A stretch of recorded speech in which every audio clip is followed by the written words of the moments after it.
Hello guys, हमें लगता है कि आप में से हर कोई हमारे रैम्बो चिकन को याद करता होगा और हमने कैसे उसे एक कप में बड़ा किया। उसे जर्दी में एक छोटे लाल डॉट से एक एम्ब्रियो और फिर एक जीता जागता चिकन बनते हुए देखा। वो कुछ महीनों तक हमारे साथ रहा, लेकिन फिर हमें उसे कहीं और देना पड़ा क्योंकि किराए के घर में मुर्गी रखना हमारे लिए बहुत सही नहीं था। रैम्बो गांव छोड़कर एक नई मालकिन और नए दोस्तों के पास चला गया था और आज हमने वहां जाकर उसे देखने का फैसला किया। जब हम बाड़े के पास पहुंचे तो हमने अलग अलग तरह के पक्षियों के झुंड को देखा। हम सोच रहे थे कि हमारा रैम्बो कहाँ है। शायद ये है। नहीं, ये वो नहीं है। मालकिन बाहर आई और हमें यार्ड में लेकर गई। जब हम रैम्बो को ढूंढ रहे थे तब हमने इस फार्म के बारे में बहुत सारी दिलचस्प कहानियां सुनी। यार्ड का ये एरिया रिटायरमेंट एरिया है, यानी कि पुरानी मुर्गियों का एरिया। ये मारी जाने वाली थी क्योंकि ये बूढ़ी हो चुकी थी और अब अंडे नहीं दे सकती थी, लेकिन मालकिन इन्हें यहाँ ले आई। ये स्पा एरिया है। यहाँ ये रेत से नहाती है और धूप का मजा लेती है। देखिए ये मुर्गी कितनी बूढ़ी है, लेकिन ये बूढ़ी मुर्गी खुश है। कम से कम ये अपना सिर कटा देने से तो बेहतर है। लेकिन सबसे हैरतअंगेज बात ये नहीं है। फर्नांडो नाम का एक कबूतर भी यहाँ रहता है और ये यहाँ सबसे बड़ा दिलफेक है। हर सुबह ये मुर्गियों के आसपास मंडराता है, इनसे बातें करता है और इनके साथ फ्लर्ट करता है। ये सबसे खूबसूरत मुर्गियों को चुनता है और मीटिंग डांस करके इनको बहकाने की कोशिश करता है। लेकिन दिक्कत ये है, जैसा कि हमने कहा, ये रिटायरमेंट का इलाका है और ये मुर्गियां काफी वक्त से मीटिंग डांस नहीं कर रही हैं। हे ब्यूटी, आज रात पार्टी के बारे में क्या ख्याल है? बच्चे, मैं 84 साल की हूँ। ठीक है, मैं किसी और पर कोशिश करता हूँ। ओ हसीना, तुम क्या कहती हो? ओह, शायद तुम में से कोई। भगवान, ये फिर से आ गया।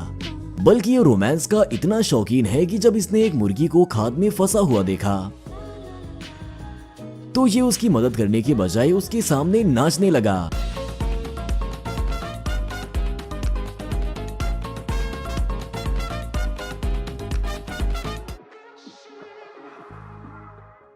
बैकयार्ड में हम गिनी फाउल के एक झुंड से मिले। ये पक्षी लगभग मुर्गी और टर्की के बीच के दिखते हैं और यहाँ कुछ हंसों का झुंड है। जरा गौर से देखिए, क्या यहाँ कुछ गड़बड़ है? हाँ, यहाँ एक गिनी फाउल है। ये यहाँ इत्तेफाक से नहीं है। ये हमेशा हंसों के साथ रहता है और बाकी गिनी फाउल पर ध्यान नहीं देता है। मालकिन का कहना है कि ये गिनी फाउल हमेशा हंसों के साथ ही घूमता रहता है। शायद बचपन में किसी सदमे या दिमागी बीमारी ने इसे ये सोचने पर मजबूर कर दिया कि ये एक हंस है और तब से ये सिर्फ कुछ हंसों के साथ अपने झुंड का नेता होने के बारे में सोचकर वक्त बिताता है। हंसों ने इसे कबूल कर लिया है और इसे अपने साथ रहने देते हैं क्योंकि ये उन्हें परेशान नहीं करता है। और ये रही टर्की। भले ही ये सबसे खूबसूरत नहीं है, लेकिन ये बहुत नेक और मिलनसार है। हालांकि इस यार्ड का असली राजा ये बड़ा मुर्गा फ्रेंचेस्को है। जरा देखिए कि ये बाकी मुर्गियों के मुकाबले में कितना बड़ा है। हमें लगता है कि ये एक आदमी को भी हरा सकता है। जब हम बच्चे थे तब मुर्गों से बहुत डरते थे, खासकर बड़े वालों से। तो अब हमारे रैम्बो को ढूंढने का वक्त है। आमतौर पर वो सबसे समझदार मुर्गियों के साथ बैकयार्ड के वीआईपी इलाके में घूमता है। देखिए ये जगह कितनी शानदार है। यहाँ बहुत सारी चीजें उग रही हैं, लेकिन हमारा रैम्बो कहाँ है? तो इनमें से हमारा प्यारा कौन है? क्या वो ये काला वाला है? नहीं, ये है हमारा रैम्बो। हे भगवान, तुम कितने बड़े हो गए। इधर आओ बच्चे। मालकिन ने बताया कि जब वो यार्ड में आती हैं तो रैम्बो अक्सर उनकी पीठ पर कूदता है, लेकिन आज ये बहुत शर्मा रहा है। हमें लगता है कि ये अब भी हमें याद करता है, यहाँ तक कि हमारे साथ खेलने के लिए भी तैयार है। आमतौर पर मुर्गियां जंगली जानवरों की तरह भागती हैं, लेकिन हमारा रैम्बो ऐसा नहीं है। ये एक पालतू बिल्ली की तरह पेश आता है। बहुत अच्छा है कि ये यहाँ आ गया। आपको याद होगा कि पहले तो ये एक भयानक जगह चला गया था और हमने इसे वहां से बचाया था। ये यहाँ बहुत अच्छा महसूस करता है। यहाँ कई अलग अलग तरह की सब्जियां और पौधे हैं जिन्हें ये मुर्गियां जब चाहे खा सकती हैं। ये बाहर भी घूम सकती हैं, जहाँ ये मौज मस्ती कर सकती है और अपना दिल बहला सकती है। मालकिन ने बताया कि रैम्बो को पनीर बहुत पसंद है, तो हमने उसे थोड़ा सा पनीर ला कर दिया।